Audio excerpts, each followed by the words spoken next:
ئازانیەمە ئەچمە لای تەوەری ئەمڕۆی پرۆگرامی کورسات مەگەزین دیارە زۆر کات گرنگیدان بە شانۆ بە شێوەیەکی گشتی جای ئەوەی کە دەقە شانۆیەکان و گفتوگۆ و قسە و باس لەسەر شانۆ بە شێوەیەکی گشتی لایەن بەشێکی زۆر لە نووسەران و هەروە شانۆکارانەوە ئەبینین و بڵین بە نووسینکردن یاخود بە چاپگەیاندنی بەشێک لەم بابەتانەش گرنگی و تایبەتمەندی خۆی هەیە. لە ئێستاە کتێبی شانۆی کورد کە ئەرشیف و تێکستە وەروە نمایش و بینەرە لەلایەن زۆر بەڕێز مامۆستا یاسین قادر بەرزنجیەوە نووسراوە و لە کۆڕێکی تایبەتی شاگفتوگۆ لەلایەن زۆر بەڕێز دکتۆر دڵشاد مستەفا کراوە. اینجا بەڕاستی زۆر خۆشحاڵم کە ئەمڕۆ دوو کەسایەتی دیاری جوانی نێو شانۆ و نووسینی دنیا ئەدەبیات و هەروەها سینەمای کوردیش میوانی کورسات مەگەزین. سڵاوتان لێبێ، زۆر بەخێر بێن. زۆر خۆشحاڵم. پرسیارم هیچ ئامادە نەکردووە، بەڵام هەوڵ ئەم کە پرسی شانۆ و هەروەها سینەما و نووسینیش بە شێوەیەکی گشتی لەگەڵ ئێوەیە باس بکەم، چونکە بەڕاستی ئەگەر بمەوێت پرسیار ئامادەکەمە بێت دووسێ مانگ دانیشم دووسە دڵشادوانیا. دووبارە بەخێر بن. مامۆستا یاسین با لە تۆ دەست پێ بکەم. 36 کتێبت هەیە، 16یان شانۆیە. ئەم جارە ئەمەیان چ جیاوازێکی هەیە؟ بیرت لە چی کردەوە؟ لە چ سوچێکی چری نووسینەوە شانۆت بینایی کردەوە ئەم جارە؟ ئەوە مێژۆکەیە گەڕێتەوە بۆ دەیان ساڵ لەمەوە پێش کە کارم تیا کردووە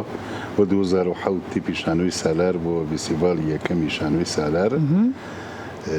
ئەمە هەر وێنەکەش چاپ کرا. ئەمە وێنەی ڕەجە و پیاخۆرانیەکێ لە توێژینەوەکان لەسەر ئەو شانۆگەریەیە کە ساڵی 76 نمایش کراوە. ئەمڕۆ لەگەڵ دکتۆری خۆشەویستە لێی دوایین لەو قۆناغا. ئەم کتێبە بەشێکی گرنگی ئەرشیفی شانۆیە، مێژووی بزوتنەوەی شانۆی کوردیە لە شاری سلێمانی و دەوروبەریە لە ساڵی 2016 لە یەکەم ببوورە 1916 تا 1961 لە یەکەم نمایشی شانۆیی لە شاری سلێمانی تا ئاگاتە 61 تر لەگەڵ 61کە جوڵانەوەی ئازادی خواز دەستی پێکردو. ئێمە شانۆمان نەماوە تا 69 ساڵی هەفتە لە هەفتەیەکان لە دوای بەیاننامەی ئازار شانۆ بوژایەوە. ئەوەی توانی بێتم و دەستم پێیان ڕاگەیشت بێت لە ڕووی زانیاری وێنەوە پێم وایە چی نمایش کراوە لەو ساڵانەی دەستپێکی شانۆ لە شاری سلێمانی دەوروبەریە لەو کتێبەیە هەیە. ئەمە هەڵکۆڵینەکە چۆن بووە؟ من بە پلەی یەکەم هونەرمەندە شانۆکارەکانم دۆزیوەتەوە لە پشتبەستن بە سەرشنگ سەرچاوەیە کە ناوی ئەو کارانەیان بردووە. اینجا بە ڕۆژنامە و گۆبارە کۆنەکانە گەڕاوم چی لەسەر ئەو شانۆنامانە کرابێ. وێنەیانم پێیا کردووە لەگەڵ شانۆکارەکانەوانەی لە ژیان ناماون لەگەڵیان دانیشتوم. بازێکیان لە ژیانانەوەوە لەگەڵ کوڕونەوەکانیان لەگەڵ هاوسەریان دانیشتوم. زانیاریان من بڕوا ناکەم لە 1916 عفۆن 1926 ببوورەوە تۆ زەماندووی کۆڕەکەی ئەمەش بە خێرایی هاتم ڕێم ئەزمڕە ئێوەران ئەمەنگە قەرەباڵە غەلۆدی لەسەرە ئەبێ ئاوازی گزاکەی ڕاستە. پێم وایە لەو نمایشانەی کراوە شتێکم لەبیر نەچووە ئەوەنگەی توانی بێتم. هەڵی هەنگەیە سەرچاوم ڕاست کردوێتەوە لەم کتێبەیە. ئەمە بۆ خۆی وەک دکتۆری هاوڕێم ئەمڕۆ لێ دووە ڕەنگە ژێدەرێ بێ سەرچاوەیە بێ بۆ توێژەران و ئەوانەی کە دواتر شوێن تێکستی کوردی شوێن هونەری ئەکتەر شوێن نمایشی کوردی شوێن دیکۆر و ڕووناکی و جلوبەرگ لە شانۆنامە کۆنەکانە ئەکەون. ڕەنگە باسێکی باش بێ. بەشێکی تری کتێبەکە من زۆر بە زەحمەت دیسانەوە توانیم تا هەشتایەکان ناوەڕاستی هەشتایەکان چی تێکستی شانۆیی لە کتێبا بوو بە هەردوو زاری کرمانجی خوار و کرمانجی ژوور و لە باشووری کوردستان پێیا بکەم توێژینەوەی تایە لەسەر ئەو تێکستانش بە کۆن و تازەیانەوە لەگەڵ چەند لێکۆڵینەوەیەک کە لە کتێبەکەیە بۆ خۆتانەی بینن لەسەر لایەنەکانی پێکاتەی ڕەگەزەکانی پێکاتنی نمایشی شانۆیین. زۆر باشە. دکتۆر هەوڵی بە ئەرشیڤکردن بەم شێوەیە چۆن ئەبینیت چونکە بەڕاستی لەوانەیە من هەندێک لەو شانۆیانم بیست بێ بۆ نمونە لەنەوەی دوای منیشەوە بە هەمان شێوە بزانن کە ژێرخانێکی باشی بەم شێوەیە هەبووە بەڵام دەما و دەما بەڵام هەمیشە تۆ گرنگیدان بە ئەرشیفکردنی بەم شێوەیە واتە بە کتێب بە دەستنووس دووپاتەکەی تۆ بۆ زۆرینی بابەتەکان بۆ ئەم بوارە پێت چۆن بوو لە ڕاستیە هەوڵێکی جددی و زانستی و وردە ئەوەی کاک یاسین کردوێتی یەکێک لە گرنگجەکانی یاکێک لەو شوێنانی کەواکە کە ئەم هەوڵە زۆر لەوانی تر جیاواز بێ بوونی کاگیاسین خۆیەتی لە نووسبک و نووسەری کتێبەکە لە بەرەوەی کە کاگیاسین لەسەر سێ ئاستیشەکە ینی خۆی هونەرمەندە خۆی نووسەرە خۆی ڕۆژنامە نووسە کەواتە خۆی بەشێکە لە ڕەوتە شانۆیەکە بە دیدێکی ڕۆژنامەوانی بە زمانی نووسەرێک ئەم بزافە شانۆیە و بۆ خاتە قاڵبوو چوارچەوەی دۆکیمنتێکەوە کەمە لە دوایکو ئەرشیفەی ناسین گرنگی ئەم ئەرشیفە لە شوێنێکە خۆی بینێتەوە کە سەلماندنی بەشداری ئێمەی کووردە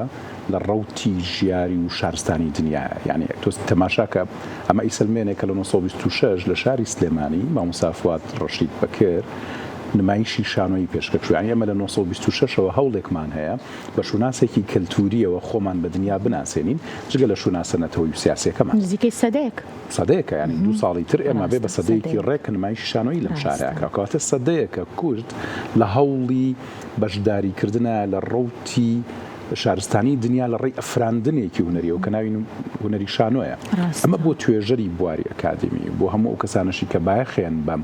مێژووی ئەدەبیات و مێژووی نووسین و مێژووی هونەر لەم شارەیە یاخود لە کوردستانە بەگشتی یەکێکە لە سەرچاو زۆر گرنگەکان لە بەرەوەی کە بە وردی و بە سەلیقەوە بێجگە لە ینی ئەوەی کە چاوپێکەوتنی لەو خەڵکەکان خۆیان ناکردووە کە لەم ڕەوتایە بەشدار بن گەڕاوە بە شوێن کۆمەڵێک سەرچاوی تریشە کاک یاسین وەک ڕۆژنامە نووس هەڵکۆڵینی کردووە بۆ نمونە لە ناو ڕۆژنامە نووسی کوردیە لە ناو مێژووی ڕۆژنامە نووسی کوردیا چی وتراوە دەربارەی ئەمە ئەوانەی هێناوە خەڵکەکانی خۆی بان کردووە دیدی خۆی خسۆتە سەر ئەمە وەکو نووسەر کەواتە ئەمە بەش یەکەمی کتێبەکەیە تەمان کە لە ساڵ 1926 تا 1961 بە وردی هەموو نمایشانە هێناوە هەوڵی یاوێنەیان پێیا بکە و لەبەرەوەی کە هونەری شانۆ خۆی هونەری بیناییە یعنی لەبەرەوە تۆ پێویستەکە ببینی بزانی لەو ڕۆژگارە ئەم وێنەیە چۆن بووە چەندێک وەسفی بکەین وەکو نییە تۆ بەبەرجەستە لە وێنەیەکا بیبینیتەوە چونکە کاتی وەسفا زەینی ئەو کەسەی کە ئەخوێنێتەوە خۆی بەشداریە کا لە پێکەوەنانی وێنەکە و دروستکردنی وێنەکەیە بەڵام کە تۆ بە فۆتۆی بینی بۆ نمونە ڕەجەب و پیاخۆران کە لە بەرجی کتێبەکە من زۆر حەزم کرۆ ببینم بەس لەو سەردەمایان من مناڵێکی 5 ساڵان بووم نەمتوانێ من مایشە بینم ئێستا بینم تایپی ئیشکردن چۆنی بووە جوڵەکان چی بوون ئەکتەرەکان جینجل و بەرگ چۆنە دیزایانی سەرسەیجەکە چۆنی بووە سینۆگرافیا چۆن هەمویانە بینین ئێستا لە میشە کەواتە ئەرکێکی گەوری خۆتە سوێخۆی کاگیاسین ڕێگایەکی دوور و درێژی بۆ توێژەری بواری شانۆ لەم کتێبەیە کورد کردوێتەوە مامۆستا یاسین کە دەستت کرد بەم هەنگاوە لەو بڕایە بووی کە بۆ نمونە بە شێوازێکی بەو شێوەیە کە هەموو ئەو فۆتۆیانە دەست بکەوێتەوە هەموو ئەو ئەرشیفە بتوانرێت کە لە دووتوێ کتێبەکە چونکە بەڕاستی ئەم هەنگاوانە زۆر قورسن کاری زۆر جددی ئەوێت و ئەبێ سەرچاوی زۆر باش هەبێت کۆمەڵێک پەیوەندی زۆر باشی هەبێت کە تۆ بتانی هیچ کام لەو بابەتانی کە هەبووە لەو سەردەمەی کە خۆت دیاریت کردووە هیچی بەسەرات تێپەڕ نەبێت کە دواتر وەنێ مامۆستا گلەی شت نێتە سەر ئەمەش زۆر گرنگە من وەک دکتۆر فەرمووی چونکە یەکێکم لە هەڵسوڕاوانی ناوەندەکە بەیەخی ئەمانم لابووە یە و مێژووە لە پاڵ ئەو توێژینەوەنەی کە نووسی و من لەسەر لایەنەکانی پێکەێنانی نمایشی شانۆیی کە بە ڕۆژنامە کۆنەکان ئەگەڕاوم سەرەداوی سەیرم دەستکەوتووە بۆ نمونە دوو شانۆگەری کچانی سلێمانی 1930 لە چیەوە منەمەم دۆزیەوە پیرەمێردی نەمر سەرقافڵە چی هەر شعرە هەر وەرگێڕانە ڕۆژنامەگەری کوردی ڕۆژنامەوانی کوردی لە ڕۆژنامەکەی خۆیە ژیانەوە کورتەوتارێکیە وەسفی کچانەکە کە نمایشێکیان کردووە شوێنەمە کەوتم بۆم دەرکەوت مەکتەبی زەهرای کچان کە بەهەشتی فاتمە مەحێدین یەکێکە لە ژنە هەڵکەوتووەکانی شاری سلێمانی بەڕێز پرۆفسۆر کەمال مازار ئەحمەد نووسینی درێژی لەسەری هەیە بەڕێوەبەری زەهرا بووە داوای کردووە بە حکمیەوەی شێخ نووری شێخ ساڵح شاعیرێکی نوێخواز و دیاری ئەو قۆناغە بووە داوای لێ کردووە شانۆیان بۆ بنووسێ دوو تێکستی بۆ نووسیون یەکەم بە ناوی دایک دووهەم ئەوەی چی بڕوێنێ ئەوە ئەچێتەوە شتێکی وایە لێرە هەیە بە درێژی من گەیشتمەوە ئەنجامانەی کە ئەم شانۆگەریە ئەم دوو شانۆگەریەی شێخ نووری کچانی سلێمانیان کردووە تاو کاتە کاک دکتۆر دەروون خان من وەمەزانی منیش وام زانی و نووسیومە وەمەزانیەوە یەکەمین ئافرەتی کورد خاتۆ گوڵزار عومەر تۆفیق بووە لە مەموزینە 50 بەژاری کردو دواتر سەرەتای 65 نەرمین ناکەوە لە چیرۆکێکی مامۆستای خوالێ خۆش و مستفا ساڵە کەریمە لەگەڵ کاک نەجاتی عەبدەوان تەمسیلی کردو بەمە بۆم دەرکەو 4 ساڵ دوای کوڕانی سلێمانی ئەمەی فەرمی مامۆستا فواد ڕەشی بەکر کچانی سلێمانی شانۆگەریان کردووە کەم وڵاتەیە بەهی ناوچەکەوە بە دراوسەکانیشەوە لە 930 کەچ و بێتە سەر شانۆ اینجا کە شوێن پیرەمێردی نەمرکەوتوم شتەکانی کۆمەڵی زانستی کوردان کە بە هەوڵی جددی ئەو دامەزراوە کۆمەڵی زانستی بێ لەوەی خوێندەواری بڵاو کردووەتەوە نێشتنی نەخوێنەواری کتێبخانەی هەبووە بەیەخیان بە کاری شانۆییەوە ئەمانە وەک تۆ باست کرد کۆمەڵە سەرەدا بوون کە من زیاتر بڕۆم لەگەڵیە بەڵێ من ئەم ئیشم بە پێوی زانی و مای خۆشحاڵیمە ئەمڕۆ لە کۆڕەکەی دەرفەتێکی وانە بوو باسی کەم بۆ تۆ کتێب چابەکەیتەوە هەر لەبەرەوە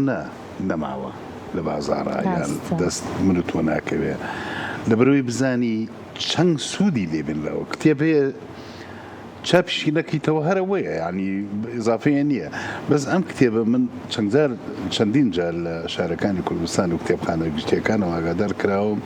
کە زۆر کەس پێویستێتی وە کۆمەڵێ نامەی زانستیم دیوە ماستەر و دکتۆرە ئەم کتێبە سەرچاوە بۆ تایە کە باز شانەوەکەن هەر بۆیە چاپم کردەوە قەڵەم لای خۆم نووسیم بۆی بیرم نەچێ بۆی بەخوا دیارە لێرەوە بینیم چاوی هونەرمەند بۆ ئەوەی گە بێگومان پیشانمان مەیە کتێبەکە بکەرە سەر زۆر باشە ئینجا ویسم پرسیاری ئەوە بکەم چونکە بەڕاستی ئەم بە ئەرشیڤکردانە زۆر گرنگن اینجا ئەمە لە دەستپێکی شاوتم کە بۆنەوەی ئایندا ئەم ئەرشیڤانە بەڕاستی لە دووتوێ کتێبەکە لە فەوتان ئەپارێزرێ دوکتۆر دڵشاد تا چەند گرنگە ئەمانە سوودی لەوەرگرێت بۆ لێکۆڵینەوەی زانستی بەتایبەتیش لە شوێنە ئەکادیمیەکانە چونکە بەڕاستی ئەمە سەرچاوی زۆر گرنگن و مامۆستاش زۆر پێوەی ماندوو بووە دڵنیام لە ڕاستیە لەم چەند ساڵی دواییە کۆمەڵێک نامی ماستەر و دکتۆران نووسراون دەربارەی شانۆ و دەربارەی هەوڵەکانی شانۆ ئێستاش بەردەوامە ئێستاش لە زانکۆی سەلاحەدین و لە زانکۆی سلێمانیش کۆمەڵی خوێندکاری ماستەری شانۆ هەن کە سەرقاڵی نووسینی توێژینەوەن و لە ساڵی ئایندا بێ دەستکەم بە توێژینەوەکانیان نزیکەی 20 خوێندکارێکن کە بێت توێژنەوەی ئەکادیمی یان نامەی ماستەر بنووسن بۆ ئەوان سەرچاوەیەکی واکەیەتە بەردەستیان ڕێگاکی زۆر گەوریان بۆ کورس دەکاتەوە لە باتی ئەو بچێ بگەڕێ بە شوێن ئەرشیفەکەی پیرەمێردی نەمرا کاکیاسین ڕێگاکەی بۆ کورس کردوەوە لە باتی بچێ بگەڕێ بە شوێن ئەو کتێبانەی کە دەربارەی ئەم ڕەوتە شانۆیە نووسراون هەمووی بۆ خچوتە دووتوێ کتێبێکە و خچوتێ بەردەستێ کەواتە ئەرکێکی گەورەی لە کۆڵ ئەو توێژەرانە کردوێتەوە کە ئەنوێ نامەی ماستەر و دکتۆرا بنووسن بۆیە گرنگی ئەم جۆرە لە بە دۆکیمنتکردنی ڕابردوو گرنجەکەی لەوایە کە سەر ئەم تایپە لە دۆکیمنتکردن تایپی دابڕانی ئێمە نییە لە ڕابردوو ئەمە جۆرێک لە نۆستالجیا و خەونبینی نییە بە ڕابردوویەکەوە کە ئیترێمە بە قۆناغێکی زێڕین و گەشە کوردی و بزانین و حەز بکەین لەناو ئەو تەپ و تۆزەی ڕابردووە هەر بین و بچین بە قەدرەوەی کە هێزێکە بۆ گرێدانەوەی ئەو ڕابردووە بە ئێستا و زیندووکردنەوەش ئایندەشەوە کەواتە دۆزینەوەی پردێکی پەیوەندیە لە نێوان زەمنە جیاوازەکان و نەوە جیاوازەکانە ئێستا کەم لەم نەوەد تازەی ئێمە هەن کە بزانن شاری سلێمانی 1926 مای شانۆی تیاکراوە یا زانیاریکی دەگمەنی وەی کە کاک یاسین ئێستا باسی کە لە 1930 کچانی سلێمانی لە مای شانۆیان پێشکەش کردووە کە ئەمە یەکێکە لە بەڵگەکانی کەیسەلمێنی ڕۆشنگەری کە یەکێک لە ئامانجەکانی یەکێک لە ڕەوتەکانی دەربازبوونی ژنە لە کۆت و پەیوەندی کۆمەڵایەتی لە 1930 ئەم بزافە ڕۆشنگەری لە سلێمانی یاسەری هەڵاوە. ئەمە هەم شانازیە بۆ شارەکە، هەم شانازیە بۆ ڕەوتی هونەر، هەم شانازیە بۆ ڕەوتی شانۆش کە توانیوێتی بێ بە پێشەنگ بۆ هێنانە دەرەوەی ژن لەو کۆتە کۆمەڵایەتی کە بەسەریەوەیەتی کەواتە توێژەرێک کە بێت سەرقاڵی توێژینەوە بێ لەو ڕێ ئەم سەرچاوی ئەتوانێت هەندێک زانیاری نوێی دەست بکەوێت، هەنێک کەشفی تازەی تایە کە خۆی لە خۆیان لە نامێکی ماستەر و دکتۆرا کەمتر نییە. بۆیە کاگیاسین وەکگوتم هەم وەک توێژەر ئیشی لەناوەمەیان کردووە، هەم وەک ڕووناکبیر، هەم وەکو نووسەر، هەم وەکو ڕۆژنامەنووس، هەم خۆشی هونەرمەندێکە شاید حاڵی بەشێک لەو گەشەکردنەیە کە بەسەر شانۆ هات. زۆر باشە. دکتۆر دڵشاد هەڵسەنگاندنی بۆ کتێبەکە کردووە. اینجا با بپرسم ئەگەر کەسێک کە خۆی لە نێو بواری شانۆیا بێت، خۆی لە نێو بوارەکە بێ بە شێوەیەکی گشتی کتێبەکە بخوێنێتەوە، جیاوازە بۆ خوێنەرێک کە وەکو من بێ و ئاسایی بێت. بۆ نمونە ئەگەر کەسێک خۆی شانۆکار بێ و بێوێت دواتر سوود لەم کتێبە وەربگرێتەوە، ئەمە جیاوازە لەوەی کە من خوێنەرێکی ئاساییم و ناتوانم بۆ نمونە بە شێوازێکی باڵم هونەری یاخود ئەو شێوازێک کە هونەرمەندێک سوود لە کتێبەکە وەرەگرێ. تۆ خۆت هەم وەکو کەسێکی ئاسایی و هەم وەکو کەسێک کە ئاکادیمیشی لە بوارەکەیە جیاوازەکەمان پێ بڵێ بۆی گەر ئێمەش خوێنمانەوە ئەو هەستا بکەین بۆ لەگەڵ کتێبەکە بەچێژە. بۆ منی کەسی ئاسایی بەچێژە، بۆ منی ئەکادیمیش بە سوودە. کەسێکی ئاسایی کەی خوێنێتەوە ئەزانێ کە بزافی شانۆی لای ئێمە بزافێکی گەشە کردووە و ئەبێ بە سەدەیەک تەمەن. لەبەرەوە هەندێک شتی تایە کە دەربارەی ڕابردووی ئێمە، دەربارەی ئەوەی کەوە گوتم ئەم شارە و دەوروبەری سلێمانی و کوردستان بەگشتی بەشداریمان کردووە لە ڕەوتی شارستانی دنیاە لە ڕێی نمایشی شانۆییەوە. ئەمە بۆ ئێمە جۆرێک لە چێژی تیا بێتگەلەوەی کە جێڕانەوەی هەندێک چیرۆکی ڕابردووتیا کە جۆرێک لە جۆرەکان چێژە بەخشێ بۆ نێوەندە ئەکادیمیەکە جگە لەو بەشەی کە لە 1926 تا 1960 کە لە دوای ئەوە کاگیاسین هەندێک توێژینەوەی زانستی کردووە. بۆ نمونە باسی ڕۆڵی بینەری کردووە لە 1970 و لە دوایشە لە هەشتاکانیشە بە دوو بەش توێژینەوەیکی کردووە کە باسی پێگەی بینەرەکە. من کە ئەم نووسینەی کاگیاسینم بینی، من خۆم لە ساڵی 2000 کە توێژینەوەی کاگیاسینم بینی بڵاو بووبەوە، هاتم توێژینەوەی ترم کرد پشت بەست بەو توێژینەوەی کاگیاسین کردوت. یعنی من هاتم توێژینەوەیکم کرد نابوو یادەوەری بینین باسی ئەو گەشەکردناکەم، بەڵام من شاید حاڵی هەفتاکانی ئەم سەدەیە نیم، شاید حاڵەکەم کاگیاسینە. لەبەرەوە سوودم لە توێژینەوەکەی ئەو وەرگرتووە یەکێک لە سەرەکیترین سەرچاوەکان لە توێژینەوەکەی منە ئەو توێژینەوەی کاگیاسینە. کەواتە ئەمە بۆ خەڵکی ئەکادیمی پاڵپشتێکی زۆر سیلسلەیەکی باشە پشت دەکات و یارمەتی تیا، چونکە من ساڵی هەفتاوەش بۆ نمونە تەمەنم 7 ساڵ بووە، هیچ شتێکم نەبینیوە لەو کاتانەیە. بەڵام مادەم توێژەرێکی هەیە بەو هێزە زانستیەوە یەت هەڵسەنگاندن بۆ ڕۆڵی بینەرەکە لە ناو نمایشی شانۆیە، بێجگەلەوەی ئیلهامی بە منە بچم دوای ئەوکەم پشتیوانیشی کردم، پێیوتم لەم ڕۆژگارەیە وا بووە، لە سەرەتای هەشتاکانی شاوا بووە. کەواتە یەکێک هەیە پاڵ بە منەوەنێ بۆ توێژینەوەیکی جیاواز و ئەوە لە هەمان کاتا کۆمەک مەکا بە کۆمەڵێک زانیاری کردلای من دەست ناکرد. ئاسانکارێکی زۆر باشە کردووە، ساڵانێکی زۆریشی بەسەر تێپەڕیەوە، هێستا ژەر باسیەکە فەرمووە مۆساگیان. هەر لە پەراوێزی قسەکەی دکتۆرە ئەمە بەڕاستی پێناسەی جوان بوو، کتێبەکەی شیرینتر کرد لای خۆم کە نووسەریم. منیش بەشە خۆم بخوێنمەوە، ئەم شەو دەست پێیەکەم مەکردوابێ. کەم ژنی کوردەیە بزانێنەوە سەوسی کچانی کورد، مناڵە کچەکانی کورد لە مەکتەبی زارا تەمسیلیان کردووە. ناوی شانۆگەریەکانی شێخنووی شێخ ساڵیەکێ دایکێ ئەوەی ترکەوتم بیرم نەبوو، ئەوەی بچوونی ئەوە درویتەوە، ئەوە بیرم لێ کردەوە. اینجا توێژینەوە بکرێ ئەمە وەک سەرچاوەیەک شانازم پێی بۆ لەسەر بەکارهێنانی کەلەپور و شعری کوردی لە تێکستە شانۆیەکانە، بەکارهێنانی ئاواز و گۆرانی لە شانۆی کوردیە. ئەمە لە کەیەوە لە چلەکانەوە. گوڵی خوێناوی مامۆستا گۆران کراوەتە سەر شانۆ. باسی لایەنەکانی داهێنانی کۆمەڵی هونەرمەند بکرێت کە بە زیاتر بەدەنگخۆش بەناوبانگن بە ئاوازدانەر وەک مامۆستا ڕەفیق چالاک، مامۆستا ئەحمەد ساڵح دیلانی گەورە، مامۆستا قادر دیلان، ئەمانە ئەکتەریش بوون، ئەکتەر بوون بێ لە ئاوازدانان و گۆرانی چڕین و گۆرانیان و تۆ لەو کارانەیە. پاشان لەم کتێبەیە بە درێژایی ئەو قۆناغانەی من باسم کردووە 26 تا 61 چەند کەس دەوری ئافرەتی دیوە، گەلێکیان وێنەکانیشم داناوە. پیاو کە دەوری کەس نەبووە پیاوەکان ئەو کوڕانە ئەو پیاوانەی دەوریان دیوە لەمەیە هەیە. هەندێک جار ئێمە پێی ئاشناین بەڵام بەڕاستی ناوەکان نازانین. ئەوە زۆر گرنگە بۆ ئەوەی کە ئێمە بزانین کێ بووە لەسەر تەختی شانۆ کە بەو شێوەیە ڕۆڵی بینیوە. ئەنجا مامۆستا ئەمەوێ وەکو دوا پرسیار بۆ بەڕێز بزانم کە ئەمە لێرەیە ئەم کتێبە ئەوەستێت یاخود هاوڵەکانی تۆ بۆ بە ئەرشیفکردن بەردەوامە بێت بۆ ئەوەی کە بۆ 50 ساڵی ئایندەش ئێمە ڕەوشی لە دوای ساڵی 60 بزانین تاوەکو هیچ نەبێ ساڵی نەوەکانی شوێنێ دکتۆر بزانین چی ترێ. تەمەنێ بوو گۆڕوتینێک